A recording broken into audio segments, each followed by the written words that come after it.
Cuidar para a Apvida é muito mais do que um médico ou dentista perguntando o que você sente. É acompanhar você de perto, da prevenção ao tratamento. Por isso, procuramos conhecer bem cada cliente, para cuidar melhor de todos. Apvida, cuidar é para quem conhece.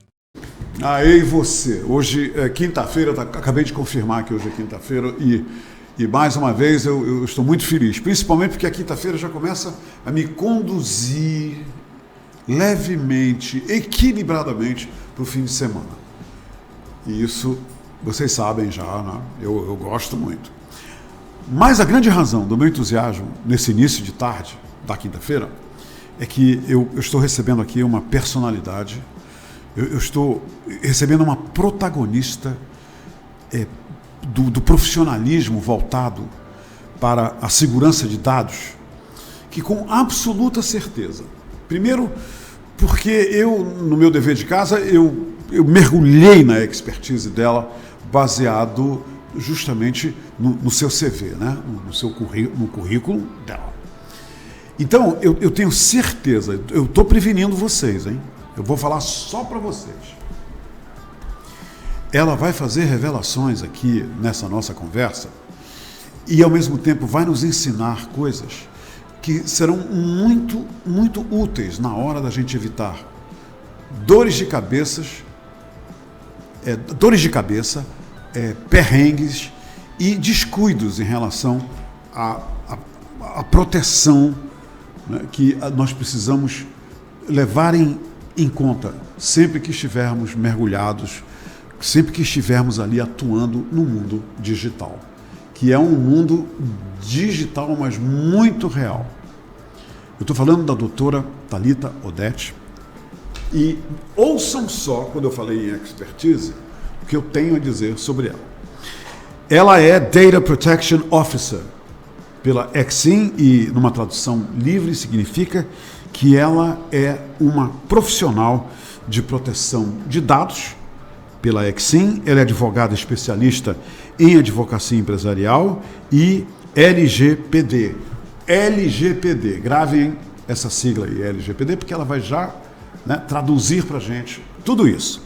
E também ela é consultora de projetos de LGPD para empresas. Ela é membro do comitê jurídico da ANPPD, Associação Nacional de Profissionais de Privacidade de Dados, e vice-presidente da Subcomissão de Proteção de Dados e Segurança da Informação da Ordem dos Advogados do Brasil Seccional Amazonas. Sentiu? Pois é. É com ela que a gente vai conversar hoje, voltado inteiramente e profundamente para a importância que você tem aqui neste programa, os nossos espectadores, leitores e leitoras. Tá bom? Doutora Thalita, seja muito bem-vinda, muito bem-vinda. A senhora já me contagiou com a sua alegria, a sua simpatia e o seu sorriso. Obrigada. Então eu tenho certeza que tudo que eu disse agora, eu falei com firmeza, porque eu sei que será uma conversa de muitas revelações. Obrigado por ter vindo. Obrigada, Humberto. Obrigada pelo convite. Obrigada pela apresentação. Hoje a nossa ideia mesmo é ter um bate-papo sobre a lei. Quero poder trazer para os seus ouvintes, para as pessoas que estão aí nos acompanhando no Facebook, entenderem um pouco mais como é que funciona a lei, o que é essa LGPD que todo mundo está falando, em que momento e como podemos utilizá-la ela dentro das instituições, sejam elas públicas ou privadas, né?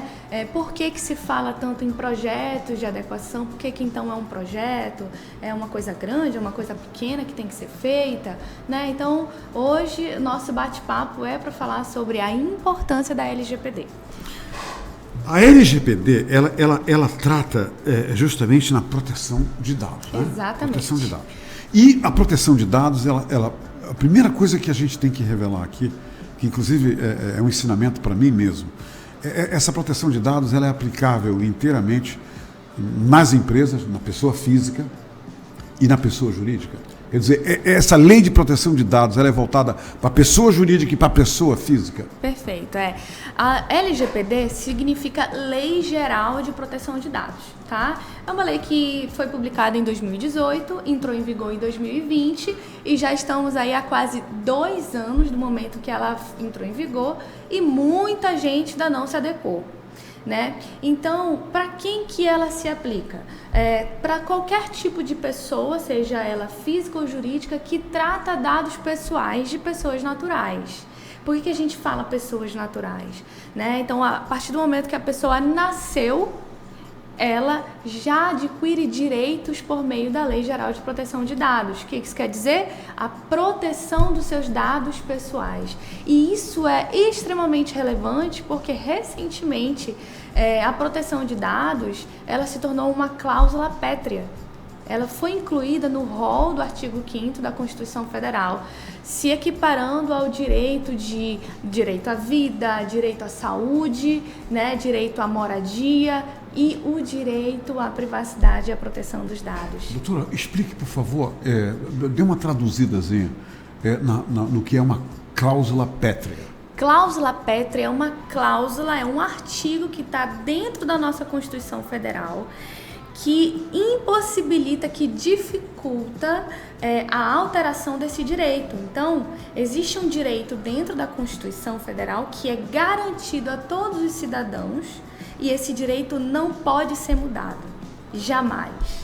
Quer dizer, é uma causa inalterável, ela é pétrea, ela está ali do jeito que ela está, ela Exatamente. vai ficar, vai continuar. Perfeito. Doutora, hoje em dia, e já que a lei só tem 2 anos, né, e muita gente ainda não se adequou, né, as pessoas precisam se adequar a essa lei. Sim. Me diga uma coisa, a senhora tem o sentimento de que essa lei, diferente de tantas leis aqui no Brasil, ela vai pegar, ela tem que pegar, ela não é uma lei que corre o risco de não pegar? Não. Já me fizeram essa pergunta algumas vezes, né? Igual como aconteceu com o Código de Defesa do Consumidor, alguns anos atrás, quando ele entrou em vigor, né? Muitas pessoas questionaram, será que essa lei vai pegar? Né? E hoje está aí. Agora, a Lei Geral de Proteção de Dados, ela já pegou e está pegando. Graças a Deus. Né? Então, muitas empresas, instituições públicas e privadas na Rota Sul e Sudeste já estão adequadas, já se preocuparam com esse projeto de adequação, muito porque existem sanções que podem ser aplicadas a essas instituições que tratam dados pessoais e não estão adequadas. Tá? Então, uma instituição privada, ela pode ser multada caso ela não demonstre que tomou as medidas necessárias para adequar. E essas multas, elas são muito grandes, elas vão de 2% do faturamento anual da empresa, limitada até 50 milhões por infração. Então, o risco de você ser uma empresa ou até um profissional liberal que lida com dados pessoais, de não se adequar e o risco de ser multado é muito grande. Doutora, interessante é o seguinte, a gente vai numa farmácia agora comprar um remédio, aí nós chegamos lá e escolhemos o remédio, vamos para o caixa, chega lá, a menina fala, o senhor já tem cadastro aqui na farmácia? Aconteceu comigo hoje. Sim. Aí eu digo para a moça, eu acho que tenho, eu acho que eu não tenho. Ela disse, me dê seu CPF. Aí eu vi que todas as meninas estavam perguntando, pedindo o CPF das pessoas. Todo mundo agora, até para comprar remédio, pede um CPF. Me diga uma coisa, uma empresa se adequar significa que ela tem a plena consciência, ela tem a plena responsabilidade assumida de que ela está pegando um dado pessoal meu valioso e que ela é responsável pelo uso correto do meu dado pessoal que eu dei para ela porque estou confiando que o meu CPF será usado apenas para um fim naquela empresa. Perfeito. Eu vou falar algumas coisas muito interessantes pegando esse exemplo que você disse, tá? A Lei Geral de Proteção de Dados, que é a LGPD, ela não é que ela não permite que você trata dados. Você pode tratar dados. Aqui você citou um exemplo de uma drogaria que coletou o seu CPF para obtenção de um desconto, tá? É o que eles dizem. Exatamente. Mas eu posso comprar o remédio sem dar o meu CPF? Pode. É o seu direito eu tenho como direito titular. a isso, não tem? Exatamente. Então, no momento em que a drogaria ela coleta dados, ela está adquirindo para si uma responsabilidade muito grande em relação ao seu dado. De como ele será utilizado. De como ele será e utilizado, será guardado. qual é a finalidade, existe uma justificativa legal para isso, como eles armazenam. Existem outras empresas que compartilham os meus dados com essa drogaria, né? Ou seja, quando eu chego no caixa e a moça pergunta, você quer o seu CPF para a nota fiscal? Eu sei que existe uma finalidade específica porque você precisa emitir uma nota fiscal.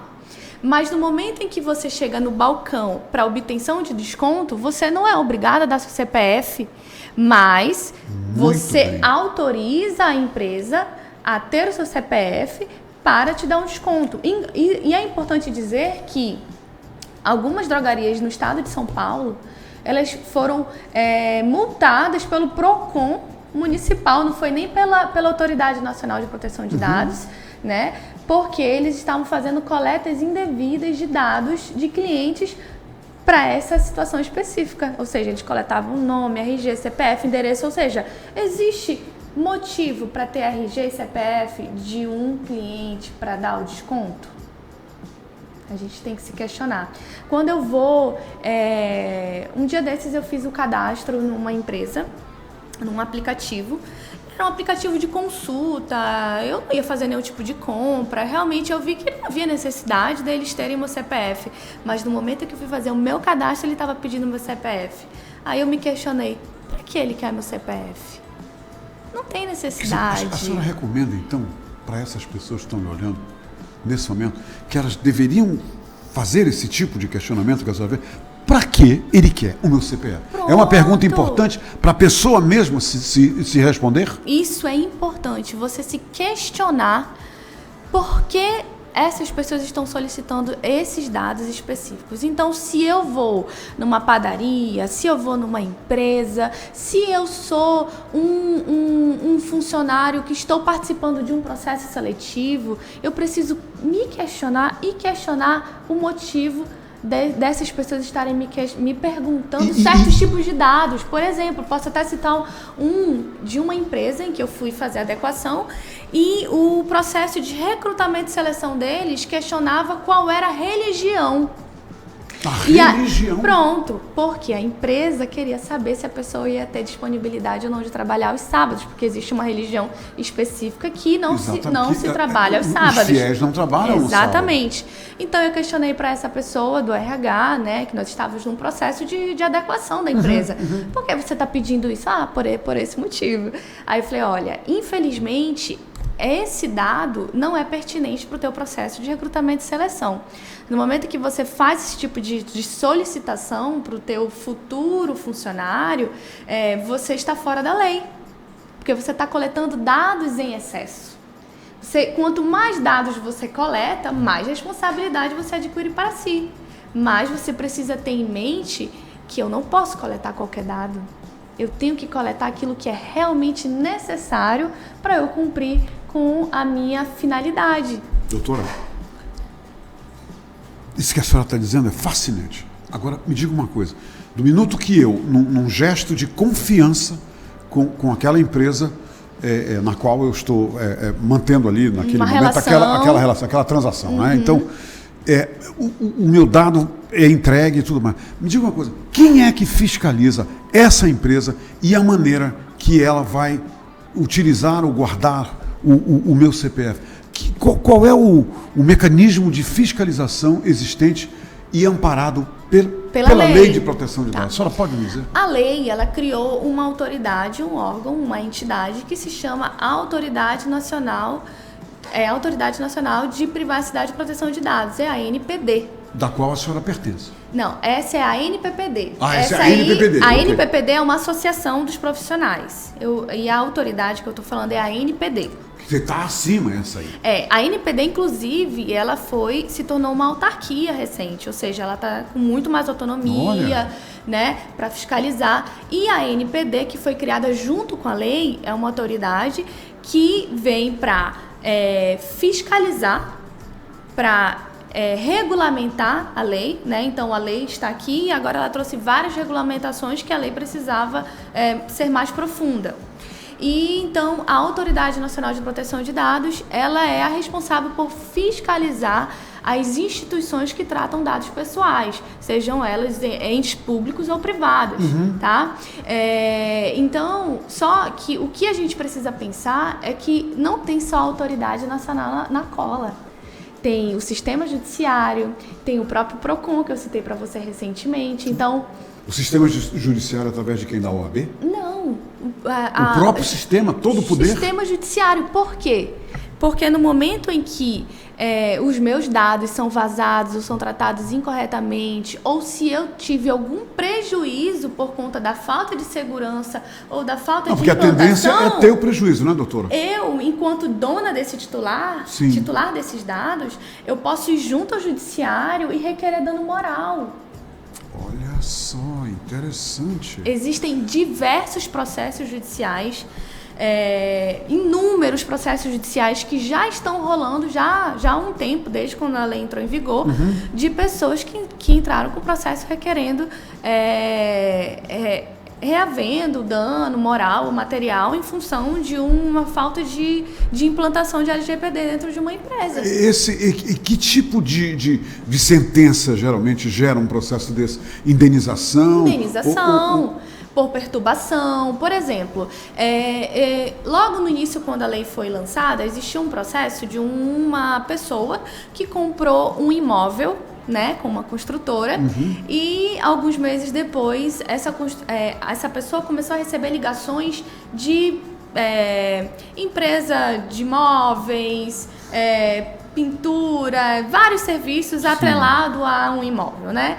E aí essa pessoa perguntou: quem foi que compartilhou o meu telefone com você? Ah, não, foi a construtora tal que nos informou que você havia comprado um imóvel e tal, então a gente está oferecendo esse serviço para você. E aí essa pessoa entrou com um processo dizendo que ela jamais autorizou que a construtora compartilhasse os dados pessoais dela com outras empresas. E aí ela ganhou dano moral. Doutora, ontem eu tenho uma coluna na Rádio CBN aqui em Manaus, e eu faço comentários numa coluna chamada Comentário Baré. O meu comentário de ontem foi sobre um golpe que está sendo denunciado na página do INSS. Eu fui lá na página do INSS e, olha só, é um golpe que as pessoas telefonam para os segurados do INSS, certo, e dizem que eles podem fazer o teste, a prova de vida online. E o INSS está prevenindo as pessoas no seu site que isso é golpe, que isso não existe. O INSS não faz prova de vida online. Mas aí tem uma outra coisa. É que eu recebo, vários segurados recebem, amigos meus, e eu sei disso porque mergulhei na pauta para poder comentar. Certo. Telefonemas de pessoas se dizendo representantes de um banco e que podem, e tem lá assegurado, no meu caso foi, o senhor já tem um teto aqui de R$60 mil para o empréstimo consignado, e basta o senhor fazer isso e aquilo, e amanhã esse dinheiro vai estar na sua conta, e papapá. Aí eu fiz uma pergunta que vale $1 milhão. Eu falei para a moça lá: me diz aqui uma coisa, você tem o meu nome, você tem o número do meu telefone, você tem o número lá do INSS, quem é que te deu os meus dados? Eu perguntei dela. Ela disse: não, é que nós temos uma parceria com o INSS. Doutora, isso é totalmente irregular, isso não é real. Diga pra gente. Isso não é um golpe? Isso é um golpe. Vou falar duas coisas. O INSS dá os dados de alguém para alguém? Os dados dos segurados?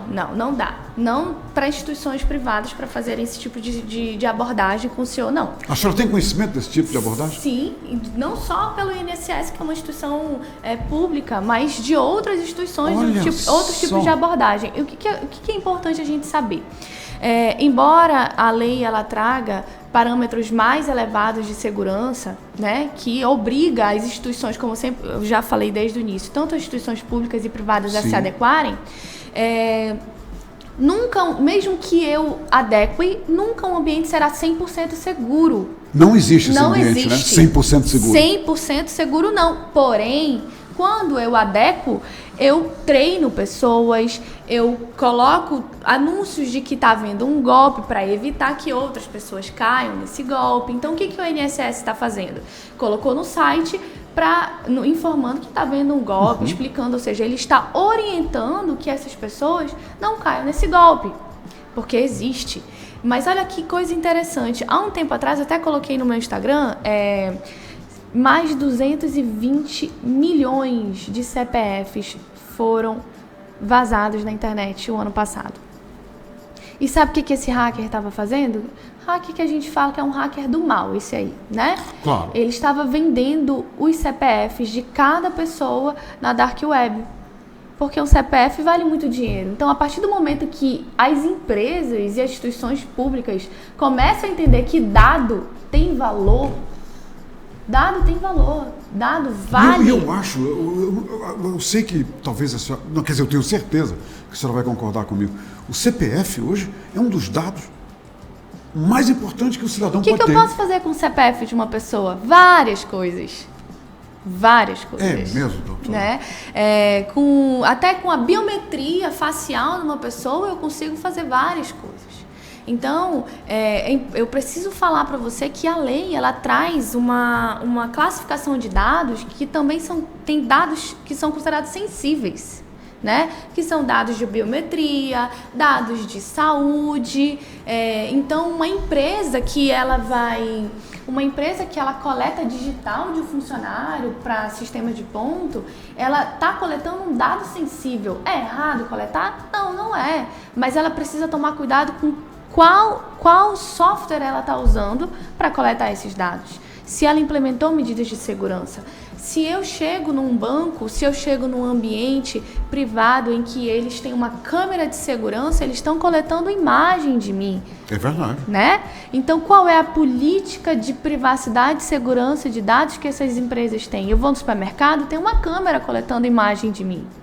Como é que essas empresas se adequam à lei? Qual é o processo? Por exemplo, abri uma empresa, minha empresa está aqui.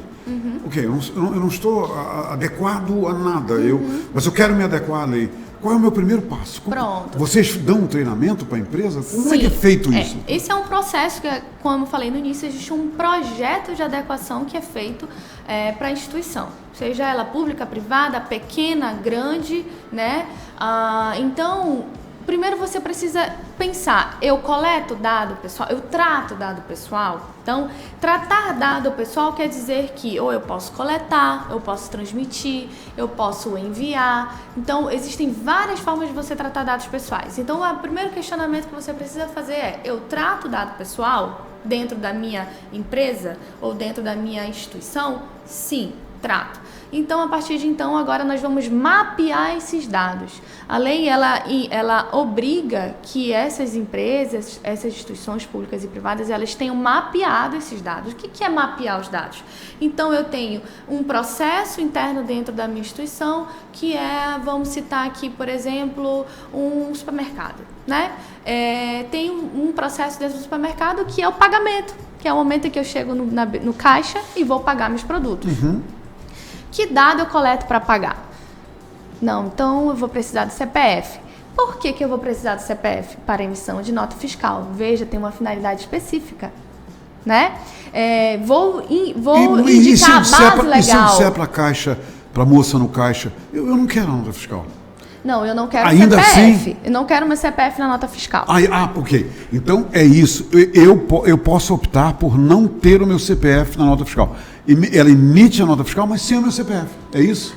Como eles perguntam, né? Você quer o seu CPF na nota fiscal? Quer dizer, é legal ela emitir a nota fiscal sem o meu CPF? Ela pode? Ela pode emitir. Não tem problema? Não tem problema. Mas então, é realmente opcional eu entregar meu CPF, né, doutora? É opcional. Mas olha que interessante. Você já se deparou em algum caixa, quando você foi pagar, e a pessoa perguntou de você, você quer colocar seu CPF na nota? Aí você fala, eu quero. Toda vez que eu estou num caixa, eu pergunto isso. Aí 10 pessoas atrás de ti.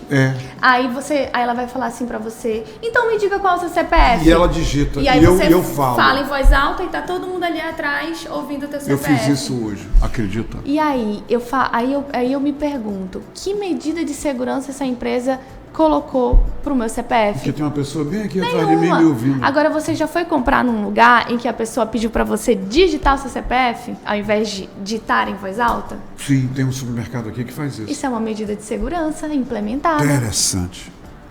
Muito interessante. Né? Então, veja, a gente está falando aqui de várias coisas que são ligadas tanto à parte de segurança da informação, né, como a parte de jurídica. É importante falar também que você pode adequar os contratos.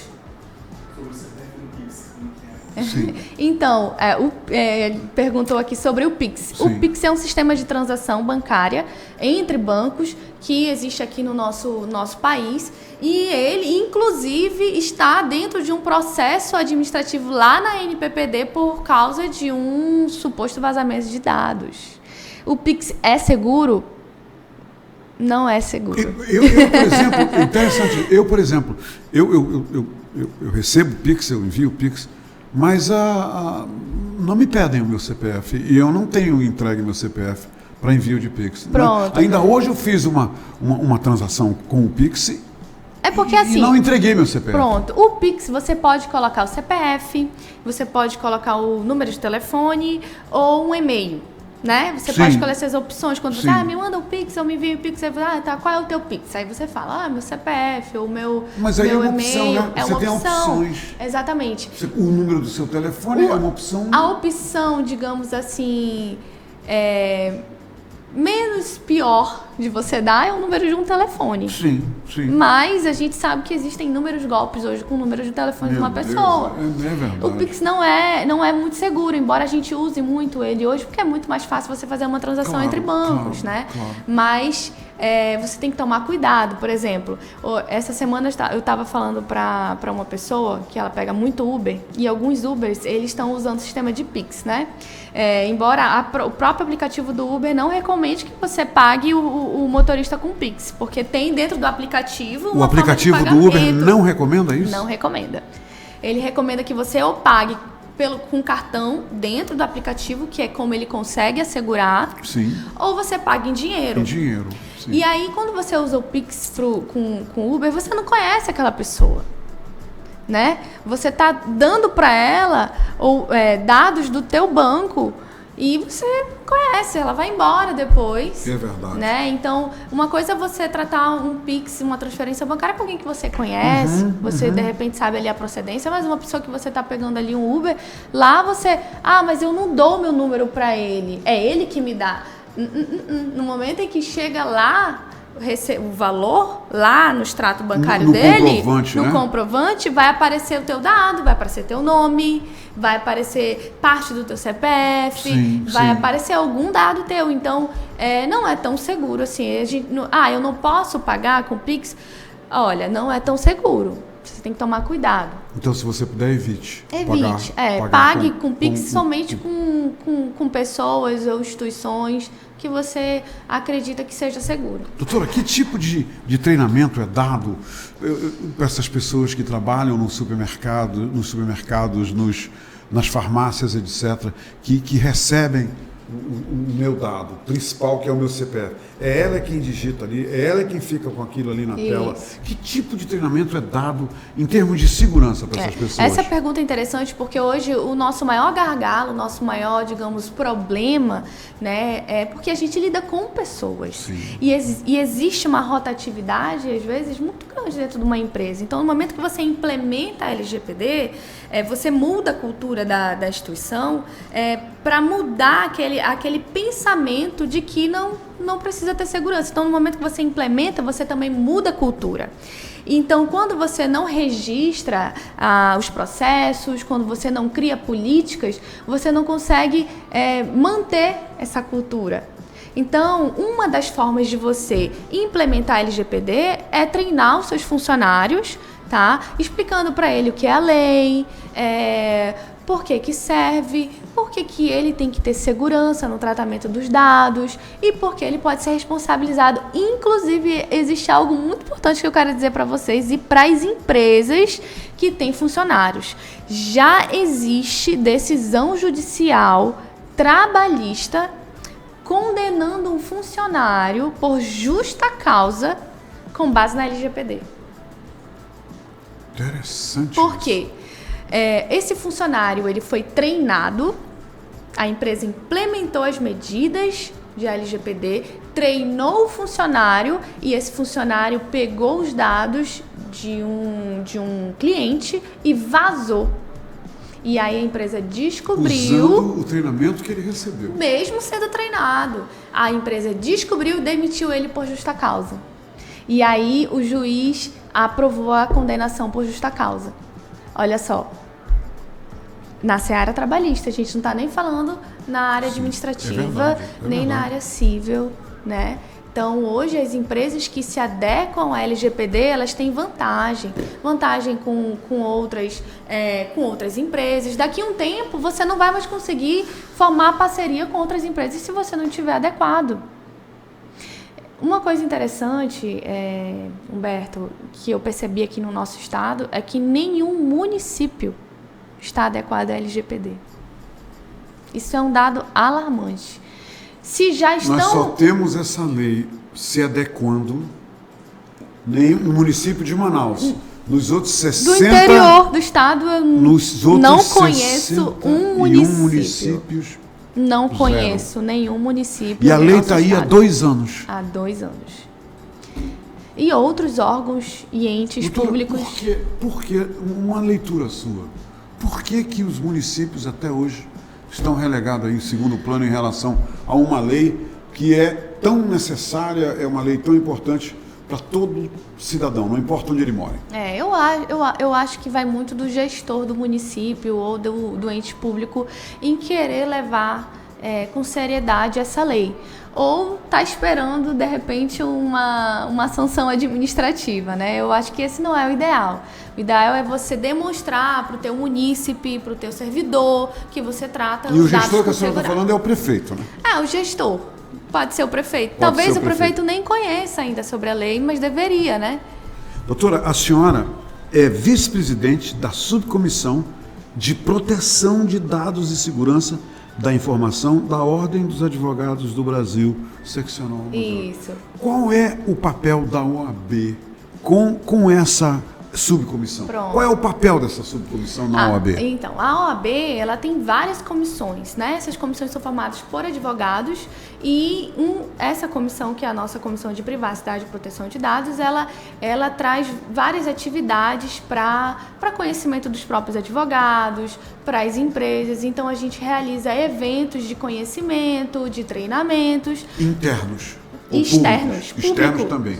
Externo, público. Recentemente nós fizemos um evento lá no Sebrae Lab, em parceria com o Sebrae Lab, né, para falar sobre a implantação de LGPD nas micro e pequenas empresas. Então, a gente sempre está realizando... os microempresários, logicamente, foram o alvo desse treinamento, desse envolvimento. Exatamente. Então, a ideia da comissão é trazer tanto para a comunidade amazonense como para os profissionais eventos de discussão, de conhecimento e treinamento acerca de um tema. Então, essa subcomissão é uma subcomissão que existe para esse fim específico, mas existem outras, tá? Mas essa é para falar sobre a privacidade, proteção de dados e segurança da informação.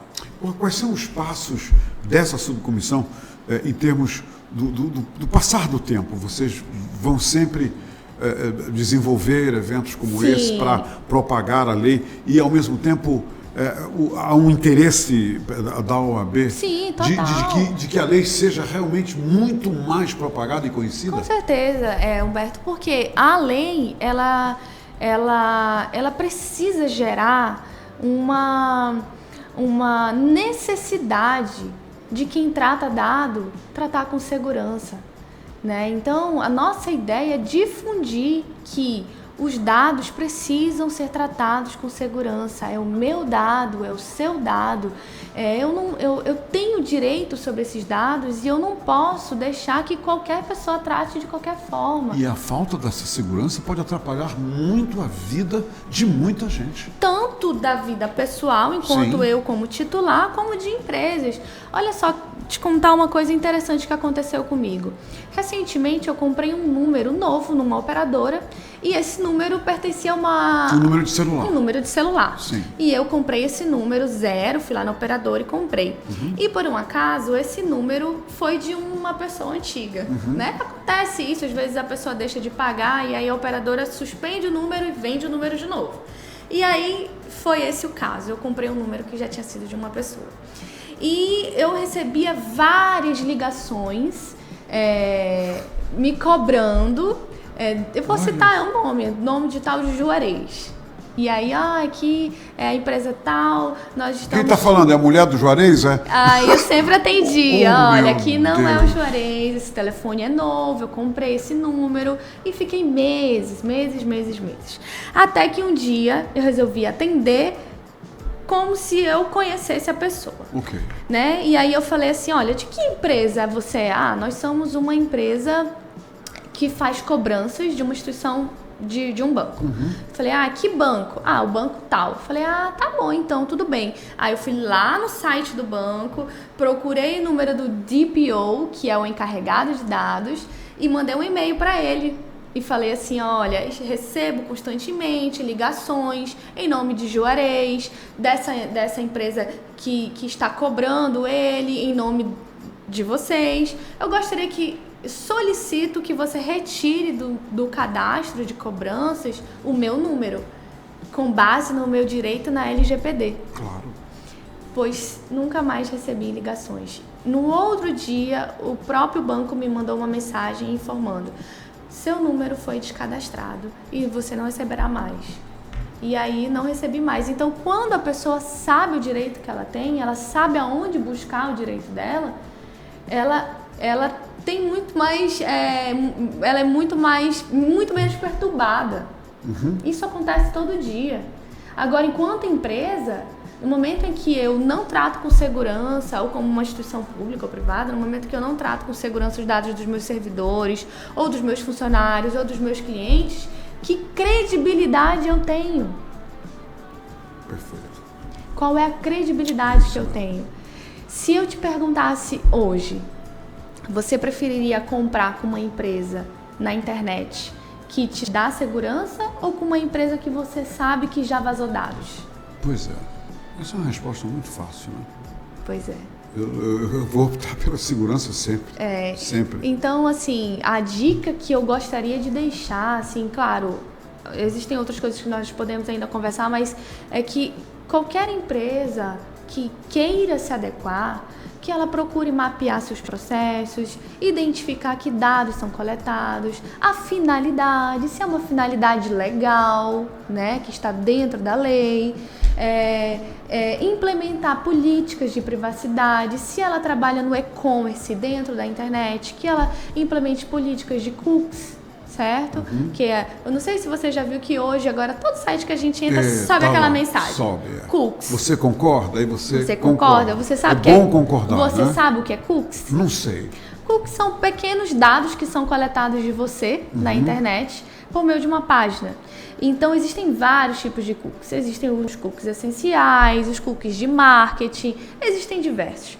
Então, quando... Os cookies não são perigosos, são? Ou podem ser? Podem ser. Podem ser. Então, quando você aceita todos os cookies, normalmente lá tem cookie de marketing, tem cookies essenciais, cookies de funcionamento. Então, por exemplo, você entra no site, você aceita tudo, daqui a pouco aparece já uma notícia de algo que você entrou ali naquele site. Sim. Né? Daqui a pouco Agora, você eu começa tenho a a opção receber de um não marketing. aceitar o Você tem a cookie, opção né? de não aceitar. Eu tenho. Tem. Se eu não quiser, quer dizer, eu não vou ser impedido de ler o que eu quero ler porque o cookie subiu e eu não aceitei. Exatamente. Eu não sou obrigado a aceitar. Você não é obrigado. E, além disso, os cookies, eles servem para melhorar o funcionamento do site. Algumas atividades que você deseja fazer ali naquele site, você precisa aceitar alguns tipos de cookies. Mas, de uma forma geral, você não precisa aceitar. Mas qual é a política de cookies que a empresa que eu compro tem? Excelente. Será pergunta. se tem? Será? Né? Você precisa se questionar isso. A empresa que trata dados na internet, no site, num sistema de B2B, B2C, qual é a política que ela utiliza, né? Os termos de uso, a empresa pode ter uma política de segurança da informação, então ela trata dados, ela transfere dados, o que são feitos com os meus dados? Então tudo isso você precisa ter dentro da sua empresa, né? Uma análise de risco, então se o teu dado for vazado, é um dado sensível, né? Por exemplo, nós temos aí a coleta de digital dentro de uma empresa. É um dado sensível, mas eu preciso coletar? Bom, eu uso um programa que coleta digital. Então, quais são os cuidados que eu vou ter? Quais são os riscos que eu, como empresa, vou sempre, ter? né, doutora, um questionamento pessoal que você tem que fazer, né, a si mesmo. Né? A si mesmo, enquanto titular e enquanto alguém que coleta dados. É uma medida dados. de segurança. Exatamente, não é isso? Exatamente. Eu gostaria muito de lhe pedir uma coisa agora. A senhora dizer para as pessoas e empresas, nesse momento, qual seria a melhor recomendação que a senhora pode fazer em termos da segurança de dados. A senhora falar para as pessoas e para as empresas qual é uma medida, uma atitude que elas podem tomar e que isso vai, sobremaneira, melhorar e muscular a segurança de dados. Pronto. Olhe para elas ali, que elas Vamos lá. estão me olhando ali, ó. Tá bem. Bom, você que coleta dados, primeiro você precisa entender que hoje dado vale dinheiro. Imagina que se sua empresa não adequa à LGPD e não implementa medidas de segurança, como você utilizaria os seus dados se você não os tivesse mais? Então, se questione isso. Depois, você pensa que a lei ela não vem para punir. Ela vem para te auxiliar a tratar esses dados com mais segurança. Então, comece mapeando os dados, procure saber que dados a sua empresa coleta e por que ela coleta. Se você está coletando dados de forma excessiva, sem necessidade, tire essa solicitação dos seus processos internos dentro da empresa, né? Se você tem muitos funcionários, você tem um RH estruturado, tome cuidado com como você guarda os dados dos seus funcionários. Se você lida com muitos clientes, que dados você coleta dos seus clientes e por que você coleta? Se questione isso, tá? Leve em consideração que você precisa, você é obrigado a ter uma política de privacidade dentro da sua empresa. Além de ter, quando você mapeia esses processos, fica muito mais fácil. Depois você precisa treinar os seus funcionários. Você, enquanto dono de uma empresa, se você não mudar essa consciência, os teus funcionários também não vão mudar. Então, é uma mudança de cultura. A Lei Geral de Proteção de Dados é uma lei que já está em vigor, e a qualquer momento você pode ser punido se você não está adequado. E quanto mais pessoas tiverem conhecimento dessa lei, mais ela pega. Mais ela pega. Não é e isso? Você que é um usuário de algum serviço que coleta o seu dado, se questione. Que dados essas empresas e essas instituições públicas estão pedindo de você e por que estão pedindo e para que estão pedindo. Como elas guardam e quais são as medidas de segurança que elas usam dentro desse ambiente para guardar os seus dados. Doutora Thalita Odete, muito obrigado. Obrigada a você, obrigada pela oportunidade para ter falado um pouco sobre a lei, que já está aí há 2 anos. Eu não disse que ela ia fazer revelações importantes para a segurança. 2 anos em vigor e muita gente não conhece. Não conhece. E aí, mas tem um montão de gente que agora passou a conhecer. Exatamente. Então não vamos esperar chegar um processo. Não vamos esperar acontecer do teu dado ser vazado. Não vamos esperar que a autoridade nacional venha te multar para você se adequar. E só entregar o seu CPF quando você se sentir segura e também quando você achar que realmente é necessário. Porque você tem o direito de entregar ou não. Exatamente. Aí a empresa vai falar, olha, eu preciso do seu CPF para emitir nota fiscal. Então, pois bem, eu vou lhe dar meu CPF. Eu vou falar bem baixinho aqui que eu não quero que ninguém escute. Sempre falar baixinho lá no caixa, né? Oh, isso. 3, 4, 3, 3, 3, 3, 3, 3, 3, 3, 3, 3. Thalita, muito obrigado. Obrigada a você. Obrigada pela oportunidade. Obrigada pelo nosso bate-papo. Minha filha me disse que eu ia adorar te conhecer. Que bom. Muito obrigado. Um prazer. Tchau, tchau. Obrigada, gente. É isso aí, minha gente. Por hoje é só. Forte e carinhoso abraço. Até a próxima.